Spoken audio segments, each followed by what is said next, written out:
welcome to another episode of the Mindfully podcast. Today, I have the privilege of sitting down with an amazing entrepreneur, business owner, and founder of BenchOn, Tim Walmsley. Thanks for having me. Yeah, great to have you here.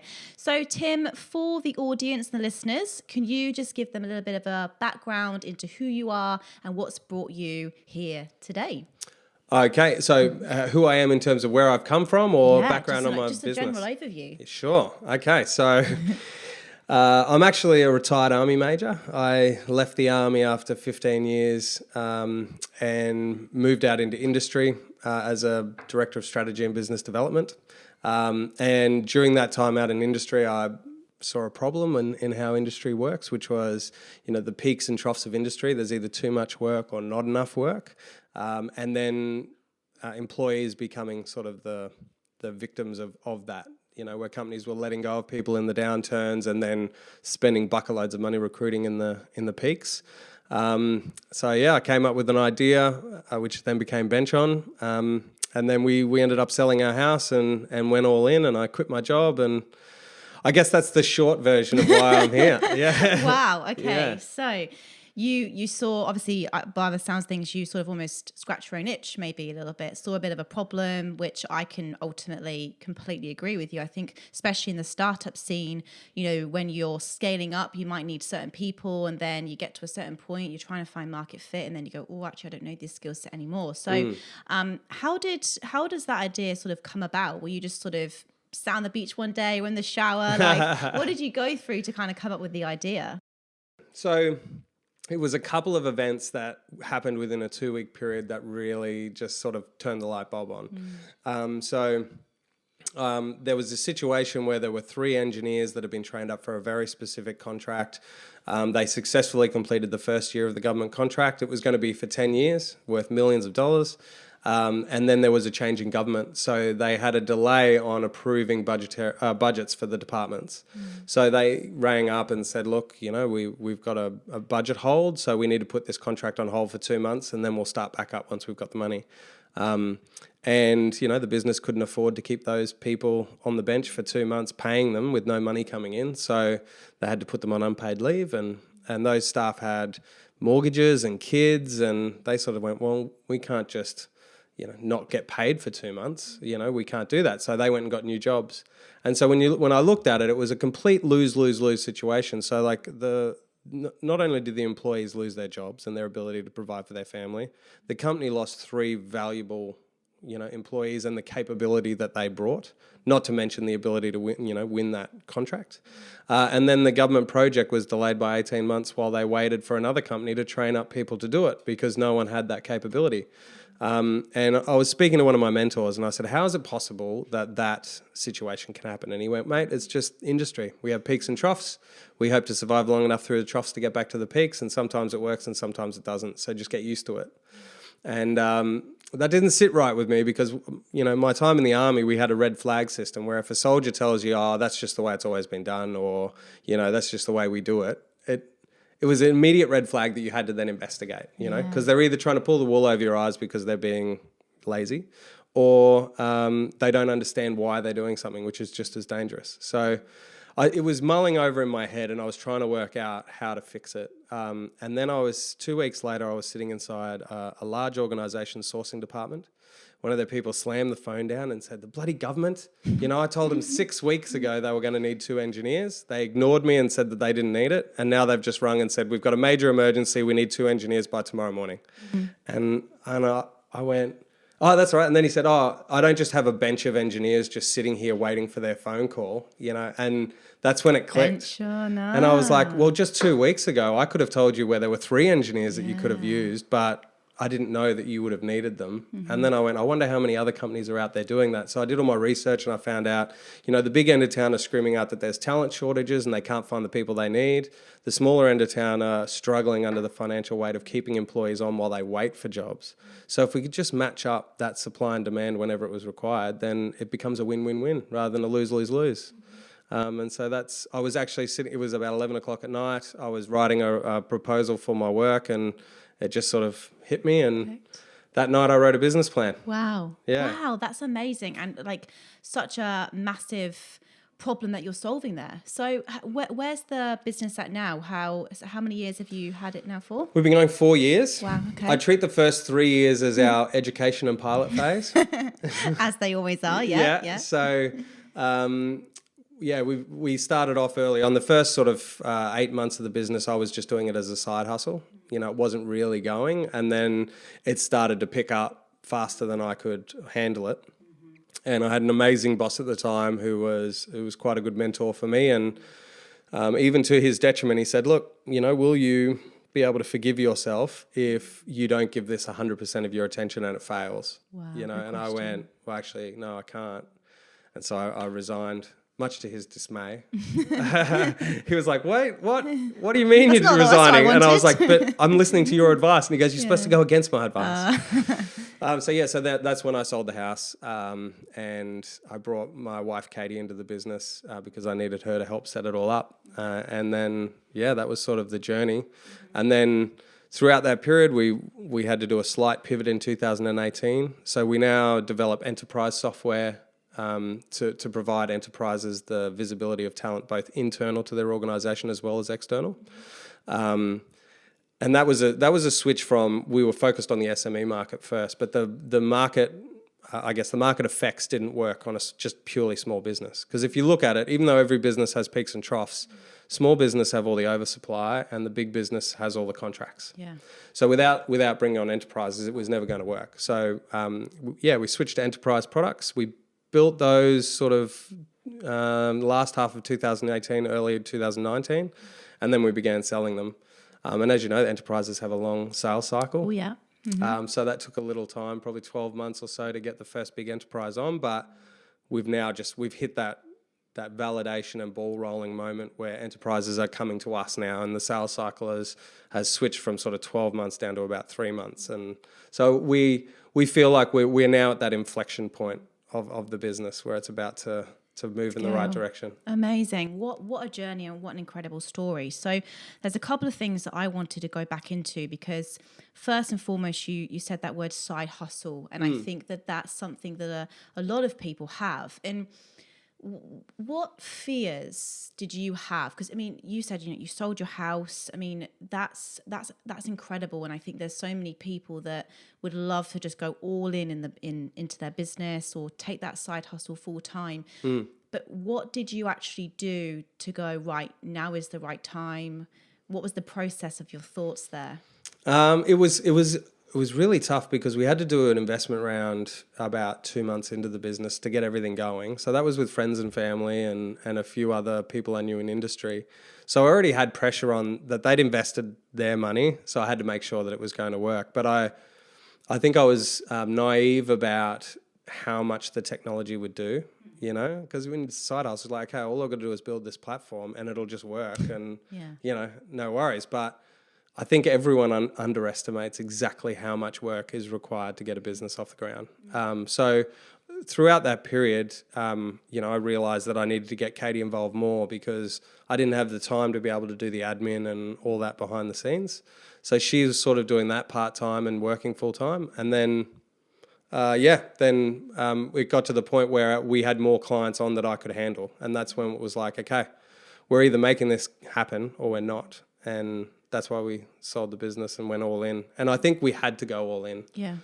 I couldn't have just done it sort of 1 foot in, 1 foot out. And we needed to survive. You know, you need to survive for probably 2 years without any revenue. So the only option was to sell. Yeah. Which it's terrifying, right? Yeah, absolutely. Because Katie and I, we're now 38. Yeah.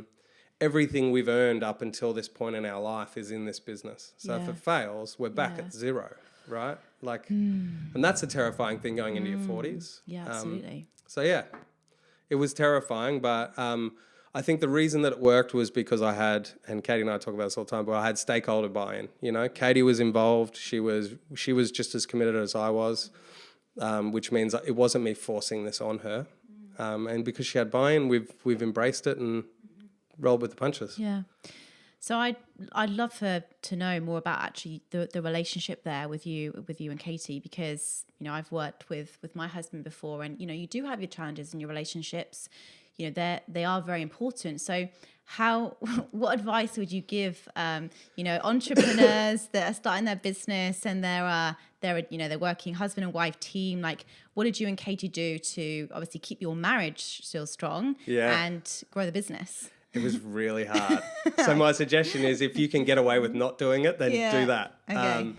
We had to, through trial and error, just learn different coping strategies. And we had to be really mature and open in our communication about it, of saying, okay, there are going to be times where we're going to want to tear each other's head off, and how do we do this? So first was Katie actually insisted on the fact that I'm the only director of the company, so that when it comes down to it, if I have the final say in what happens. And that was for two reasons. One, that we don't then get into a stalemate where we have differing opinions and we can't get to a decision. And it made it easy for Katie, because she was like, well, if you do something that makes you go to jail, then you're going to jail and I'm staying home with the kids. So that was the first one. And we set that up right from the start. But little things like the ability to recognize when I'm talking to you as husband and when I'm talking to you as CEO. So we developed a hat system. Right. So when we walk into a room, you would say, okay, I've got my CEO hat on now, and then I could talk. And then it's like, okay, now I've got my husband hat on. Yeah. And Katie, I think, abuses that to a point. So I'll come in and go, I've got my CEO hat on, and I'll get angry at her because of something she didn't do or something that she messed up or whatever. And then she'll go, yep, I've got my COO hat on. Yep, thank you for that. I'll get that fixed. Don't worry, it'll be done by this afternoon. And then she goes, now my wife hat on. My boss, like, I hate it. And I then have to put the husband hat on and go, oh yeah, he must suck, and I'm fuming, right? But yeah, the hat system works quite well. Okay, I love that. I think that's amazing advice, and perhaps something I'll try as well. But ultimately, I think it all comes down to communication, right? It really does. And I think as long as you communicate, and as long as you I guess have conversations that aren't all business, and I think which is tough, because when you're passionate about something, you want to talk about it, Well, that's it. Well, we have to have a rule now that from the time the kids get home, we stop talking about BenchOn. Because our whole world was BenchOn. Yeah. Our relationship was BenchOn. Yeah. And you can imagine that you lose a lot of the intimacy when everything's about work. Yeah, absolutely. So we had to switch that off. There's only certain times that we can talk about it. Now, we suck at sticking to that rule, because when inspiration hits and you have an idea, you want to talk about it at the time. But generally, we do well at that. But you know what? The one thing I miss the most is being able to come home and say, hey, honey, how was your day? Yeah, I know exactly how your day was because you were sitting next to me the whole day. And that's tough. Trying to work out how do we talk about different things, because we're doing the same thing. We're always together. Yeah, but I guess it is also a blessing as well, and I guess it just sort of depends on which way you look at it. But a really, really interesting way of looking at it. I love the hat system, so I might definitely try that. So you've mentioned, sort of got a little bit into like routine there, roughly, of like how you switch off. So obviously now you're growing your business, you know where you sort of want to take it.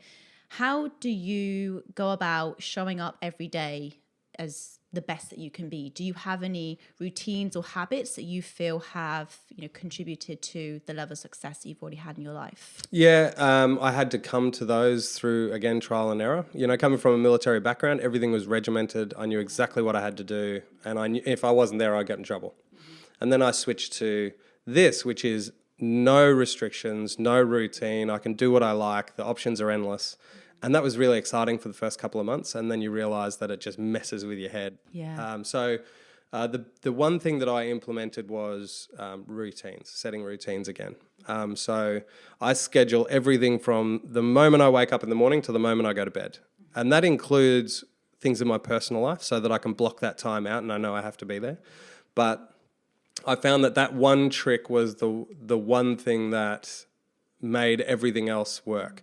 And actually, I do listen to a podcast called The One Thing. And that's the sort of thing that they talk about. What's that one thing that you can do that makes everything else easier or better? And that's what I found it is. Now, again, it doesn't work all the time, but you schedule your wake up times and you try and keep that consistent. And then your morning routine, reading a book in the mornings while you're having your coffee. I never really got into meditation. I know a lot of leaders talk about meditation, but I just have never got into it. I guess I do in a sense. I prefer to sit outside having a coffee and just sort of look out over the garden or whatever, and just think things through. But yeah, that didn't really work for me. But yeah, then your work day is blocked out with all of your meetings. If it's not meetings, it's like, I'm going to be working on this proposal.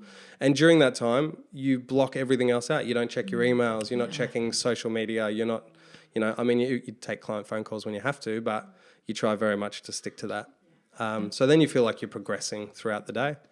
And then I've got time with my kids scheduled. So the second they get home, they get sort of 2 hours where I'm just there being their dad and helping them with their homework and everything else. We put them to bed, and then we've then either got time scheduled for work if we need to catch up, or then we call it couple time. But really, that's just me and Katie sitting on the couch watching a TV show or something. But Katie loves it when we're sitting there and my phone goes ding, couple time, and I go, babe, it's couple time. She's like, oh, I'm glad you scheduled that in. Good. But so many people listen to this going, that doesn't sound very spontaneous. That doesn't sound very sexy. Having it all mapped out like that. But I think that ultimately, I'm with you. I've started this system now, and it has changed my life because, when you do work for yourself, it's so easy to get sidetracked and you end up being busy for busy sake. And you get to the end of the day and you go, what have I actually done today? What have I actually achieved? So about sort of 6 months ago, I got really strict on myself and started mapping out and chunking my days into sort of what was the key tasks I need to get done. But in terms of, I guess, like breaking it up, so do you find that you sort of do like more of your admin-based tasks in the evening, or do you find you get more your creative stuff done in the mornings? Like, how do you sort of go about actually chunking it and breaking it down into sort of manageable pieces? Yeah, so I like to feel like I've caught up in the morning. So that's the first thing I do is I check the news first just to see what's happened in the market. Then I'll go through all my emails and respond to every email that I have to. And then I'll do the checks through. I'll check the website, I'll check the social media, I'll check our Slack channel to make sure that, because our coders have been known to be up at 3 a.m. and asking questions. So I get on there and make sure I answer all those. And then at that point, I feel like I'm up to date and I can start. So that's normally from, sort of 8 o'clock through to about 9:30. And then from there, that's when I start on the bigger tasks. And so after that catch-up period, the next thing I do is work on the biggest, most important, hardest task that I have. So I can get that out of the way first, which means that if I get that done by 1, I've achieved for the day. That big one task is off my list. And that's when you catch up then on your calls and your meetings and your engagements and everything else. But I find if I don't get that sort of catch up in the morning, then I always feel like I'm missing something, or there's got to be something else hanging over my head. So I clear that out, and then I'll do the big things. And normally at night time, that's when I'll do all of the, the social media content or, all that sort of extra stuff you have to do. Yeah, absolutely. Yeah. Now, you said there that that's what all starts around 8 o'clock. So are you an early riser? Do you have any kind of like rituals that you do when it comes to exercise? You said you're not a fan of meditation, but any other things that you do to get yourself in the right headspace every day? We get up at either 5:30 or 6, and that's normally dictated by what our kids have to do at school. Yeah. My son's in the swim team, and I hate the fact that he has to be in the pool at 6:15. Yeah, but that's so we wake up at that time anyway. Katie and I work 100% like as a tag team in the morning. I make the school lunches and she packs their bags, and we, together we'll get them ready, and then they leave at sort of 5 to 8. So in that morning time, it's just as much family time with the kids as it is, just preparing for the day.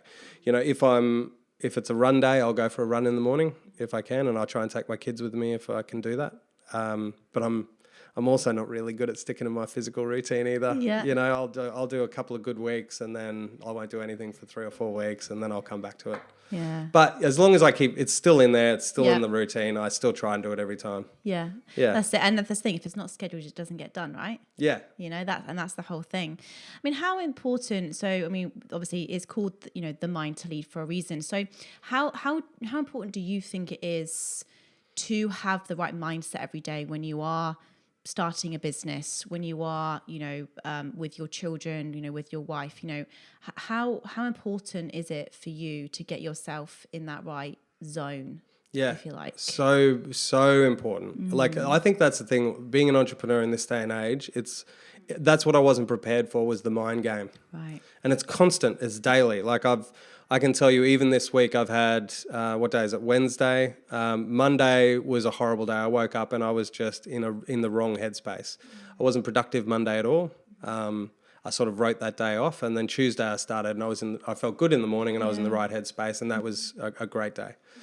So it's still a daily thing that we go through, but definitely the mindset and making sure that you're doing everything you can to get yourself in a position to have the best mindset, but even then it can still fail you. Yeah. And it does ruins an entire day's work. Yeah, I know. It's something that I don't think gets maybe discussed enough, especially in the entrepreneur world. And I think that there's this misconception that entrepreneurs, we don't sleep, we work 24/7, it's hustle, hustle, hustle, sleep when you're dead. And it's a little bit of this, it's very much focused on the work. And, there's a lot of people now getting burnt out, suffering with anxiety and depression. So have you ever dealt with that or come across anyone who has? And how did you go about dealing with that? Yeah, there's so much to that. And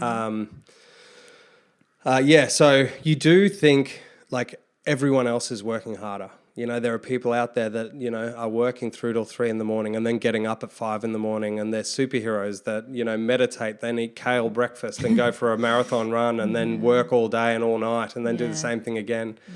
And the worst part about thinking that is the guilt that you get. The guilt of, I've taken 2 hours off this afternoon to play with my kids. What are my competitors doing? Did they take time off? Are they working harder and longer than me? And so every time I sat down or I rested or I took time off, I felt guilt.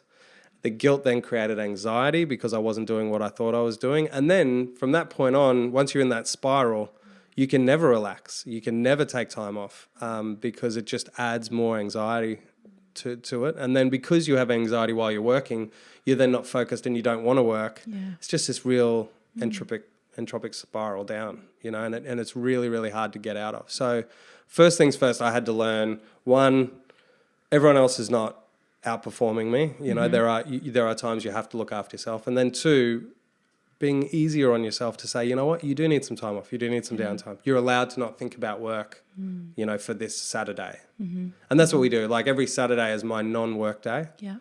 And so when I wake up in the morning on Saturday morning, you clear the mind and you go, I'm not thinking about it, I'm not stressing. Even if yesterday I was so anxious about something, I can wipe it for a day and at least have one day of not.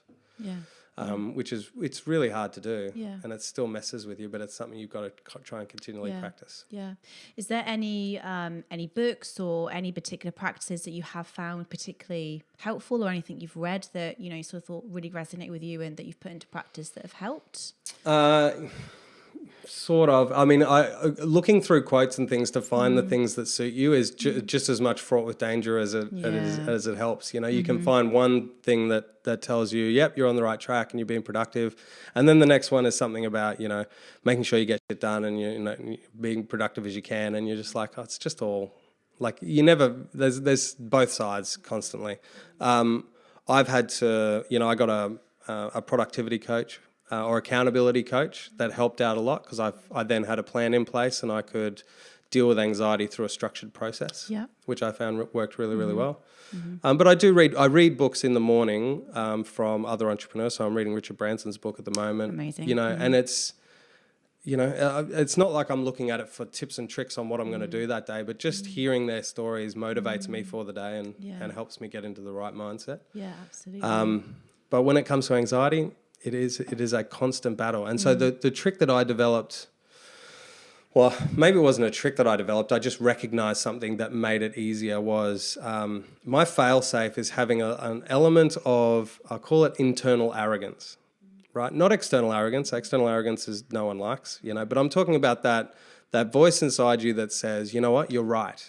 Even when everybody is telling you you're wrong and everything is showing you that it's not going the way you want, having that one voice there is your fail-safe to make sure that even when you're, curled up in the ground on the floor, there's that one voice that goes, no, God damn it, you're right. Like they're just not getting it yet. Get up and find a way. And if you've got that voice there, then you will always get back up. And I can tell you over the 4 years, I've had 3 rock bottom periods. And each time it was only that voice that got me up to get started again because it wouldn't let me quit. Like it was like, no, you're onto something. Like you just got to stick with it. Get up. And so that's what I mean. It's more than self-confidence. It's more than self-belief, because that stuff can change very, very quickly. Yeah. But internal arrogance doesn't waver. You know, it stays there and it's stuck on you, and you go, no, I can't quit this because I know I'm right. Yeah. I have to find a way. Yeah. Whereas, confidence, you can have a meeting and your confidence can get rocked. And if that was all you were holding on to, then that's your quickest way to quit. Yeah. I'm really interested. You're reading Richard Branson's book. I haven't read that book yet, but I really want to, because in all of his interviews, what strikes me about Richard Branson is he has fun. Yeah. I think he doesn't take life too seriously. And I was watching an interview with him the other day, and he was just making me laugh. He was being interviewed by Goldman Sachs, and there was all these like business people there, and the guy asked, he said, what keeps you up at night? And he goes, well, hopefully my wife. And I was just crying. I was like, this is a man, this is a billionaire, with all of these people relying on him, and he's laughing, he's having fun. I just think, that's what life's about. It's about enjoying the journey. And, I think we all get so serious sometimes, and, we can all be our own worst critics and get in our own heads. But ultimately, just have fun, just enjoy it. You're going to have good days, you're going to have bad days, but it's the bad days that make the good days great. You know, I think it is, if we can all have that mindset, then, we will find happiness and joy and things. But I love what you said there. And thank you for being so honest and sharing that, because I think that so many people, will look up to somebody like yourself and be like, Tim's amazing, he's got his business. And just to hear that, it's an ongoing, day-to-day journey for you, and you're still finding the way. You don't have all the answers, and I think that honesty is what people need to hear. So thank you for sharing that. Yeah, thanks. Yeah, really. It is, and it's the same as work-life balance. They say, oh, you need to achieve work-life balance. It's not. It's a constant juggling act, depending on the day and everything else. And I think that's the same with your mental health when you're a business owner. You just need to fail and try again. Do you know what I heard the other day? I can't remember who said this, so apologies who did say this, but they said, don't say the word juggle, say the word blend. It's blending. Yeah, that's it's right. Blending work and life, not juggling, because if you juggle, some things are going to fall. So I love that. It's like, I'm blending my work in my life. That's what I'm doing. Yeah. So I love to ask this question to everyone I get on. So everyone thinks of success differently, but I'd love to know, how do you define success? Yeah, there's so many different levels of it, isn't there? I think if I broke it down to the one thing that I'm looking for as a success is knowing that the idea of BenchOn has proliferated to the point where it's used and it's benefiting people. It's benefiting people's jobs and giving them job stability. It's benefiting companies and allowing them to grow, and therefore it's benefiting the economy. But then how do you measure that? How do you measure that success? And so that's the tough one. But that's really, that's what drives it. When people say, oh, if you got an acquisition offer now, would you take it? And it goes, well, it depends on the company. What are they going to do with it? I agree that there will become a point where I'm not the right person to take this to the heights that it needs to be. So I'm expecting that. But that's my top success. And then if I look down on it, you can go, okay, well, do I work every day successfully and lead my team and give them everything that they can do, while at the same time still meaning that my kids see me every day and I still can be a father and that. But yeah, I mean, there's different levels of success in each part of your life. But for me at the moment, making sure BenchOn gets out there and is used and people understand it, that's what I'm aiming for. It's that whole sort of contribution and feel like you're making a difference, isn't it? I think that's kind of what I'm hearing from what you just said then. It's like that you want to know your product's doing good in the world. And I think that's it, isn't it? And it's really interesting how people think success will be when I'm a millionaire and I live in this house and I got this car, and it's like, well, actually, you can have all those things and still not feel fulfilled and happy. And right, I know heaps of people with millions of dollars that aren't happy. Right. Yeah. And I think it's interesting when we get to the end. It's like we regret what we didn't do, not what we did do. You know. So I think your journey and whatever that you've just said, then it's like just go for it. And I guess, like, what advice would you give to people who are listening to this now and they're inspired by your story and they want to go for it? Like, what would you say would be where do they start in terms of getting going? Yeah, where you start is you go and talk to as many people who've done this before and get all of their stories. I talked about before the inner arrogance trait, which is the one thing that keeps entrepreneurs going. It's also the one thing that makes you sit there and go, yeah, but that won't happen to me. I'm going to be a millionaire in a year's time because my idea is so good. And that's the one thing that makes you go into this as a naive person, not understanding exactly what's entailed. Like I remember someone saying to me, you're going to have, your ups and downs. It's a roller coaster. One day will be horrible. The next day will be amazing. And the next day could be horrible again. And I remember thinking, yeah, but that won't be me. I'm better than that. Yeah. And then it sure as hell happened, many, many, many times. And Katie and I are still learning how hard it is to keep this going and the work that's got to be put in. So don't underestimate it. And I don't say that as a warning. Like, it's very fulfilling and it's a great thing to do. But just make sure you know what you're getting into and that you have that stakeholder buy-in. So your family is on board with your decision and they know exactly what's going to come. And I think if you've got that and you're aware of what's going to happen, then you're already set up for success. Yeah. I think that's it, isn't it? It's like people think entrepreneurship's become quite sexy, hasn't it? Run my own business and, work for myself, and it's all ping pong tables and hoodies, yeah. And it's actually quite opposite. It can be lonely, it can be very stressful, and you do need to have the right support network around you. So, I think that's a really, really powerful message. And I guess, look, finally, what impact do you want to have on the world? Yeah, well, I hope that it's not just BenchOn. I hope there's more to come. Yeah.